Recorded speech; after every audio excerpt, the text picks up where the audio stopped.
So guys ఈరోజు మనం hero Zoom versus destiny prime ఏం కొనాలో మనం ఈరోజు కంపేర్ చేసి చెప్దాం. అంటే నా ఒపీనియన్ మీకు షేర్ చేస్తాను. రెండిట్లో ఏం తీసుకుంటే మంచిదని, ఎవరికి ఏది తీసుకుంటే బెస్ట్ అని. ఫస్ట్ ఆఫ్ ఆల్ మీకు లుక్స్ కావాలంటే కళ్ళు మూసుకొని మీరు హీరో జూమ్ తీసుకోవచ్చు. హీరో జూమ్ అనేది లుక్స్ చాలా బాగుంటాయి. చాలా యూత్‌కి అయితే పర్ఫెక్ట్‌గా ఉంటాయి. డెస్టినీ అనేది ఫ్యామిలీ స్కూటీ అనమాట. కొంచెం డీసెంట్ క్లాస్ లుక్ అనమాట.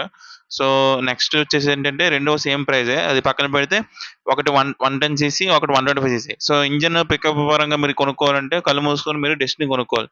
ఎందుకంటే ఇంజిన్ పికప్ అన్నీ ఇందులో కొంచెం సుపీరియర్‌గా ఉంటదనమాట. అలాగని జూమ్ తక్కువని కాదు గానీ, రెండిట్లో కంపేర్ చేస్తే జూమ్ 110 సీసీ కాబట్టి కొంచెం తగ్గుతది. 125 సీసీ కాబట్టి పరిగెడుతది బండి బాగా. సో మైలేజ్ ఆల్‌మోస్ట్ సేమే ఉంటది. సో మీరు యూత్ అయితే జూమ్ తీసుకోండి. లేదంటే డెస్టినీ తీసుకోవడం బెస్ట్. ఎందుకంటే సీసీ, పవర్ అన్నిట్లో అది ఎక్కువ ఉంటది కాబట్టి. వీడియో నచ్చినట్టయితే లైక్ చేయండి. నా ఛానెల్‌ని సబ్స్క్రైబ్ చేసుకొని ఇంకా మంచి వీడియోలతో మీ ముందుకొస్తాను. ఉంటా బాయ్.